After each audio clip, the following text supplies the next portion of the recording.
বিশ্বের বিভিন্ন দেশে আছে বিপজ্জনক অনেক রাস্তা। মৃত্যু ঝুঁকি আছে জেনেও অনেকেই প্রয়োজনের তাগিদে এসব রাস্তা দিয়ে চলাফেরা করেন। তেমনই এক বিপজ্জনক রাস্তা হলো পাকিস্তানের কারাকোরাম হাইওয়ে। এই রাস্তা NH-35 বা KKH নামেও পরিচিত। 1300 কিলোমিটারের এই মহাসড়ক পাকিস্তানের পাঞ্জাব প্রদেশের হাসান আবদাল থেকে গিলগিট বালিস্তানের খুঞ্জেরা পাস পর্যন্ত বিস্তৃত। এই সড়ক দিয়ে চীনেও প্রবেশ করা যায়। বিশ্বের বিপজ্জনক রাস্তার তালিকায় কারাকোরাম হাইওয়ের নাম থাকলেও এটি খুবই জনপ্রিয় বিশ্ববাসীর কাছে। মৃত্যু ঝুঁকি আছে জেনেও পর্যটকরা অ্যাডভেঞ্চারের জন্য এই রাস্তায় যান। এর উচ্চতা 15,466 ফুট।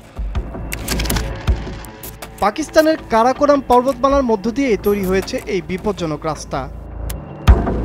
অত্যধিক উঁচু হওয়ার কারণে কঠিন আবহাওয়ায় এই রাস্তায় যান চলাচল কঠিন হয়ে পড়ে। 1978 সালে জনসাধারণের জন্য উন্মুক্ত হওয়ার পর থেকেই এই হাইওয়েতে 1000 জনেরও বেশি মৃত্যুর খবর পাওয়া গেছে।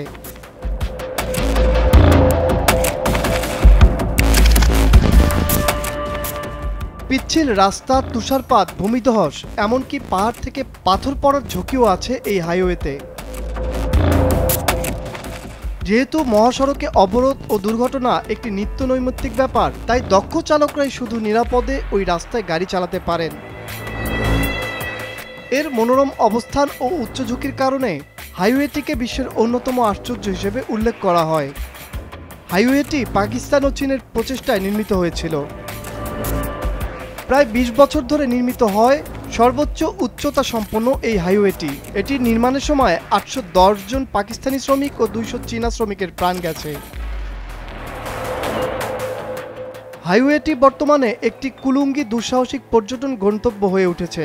যদিও পাকিস্তানি পর্যটকদের তুলনায় আন্তর্জাতিক পর্যটকদেরই বেশি আকর্ষণ করে এই হাইওয়েটি।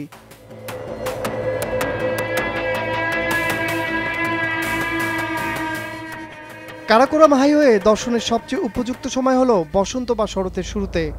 শীতে প্রায় ভারী তুষারপাতে আচ্ছন্ন থাকে হাইওয়েটি।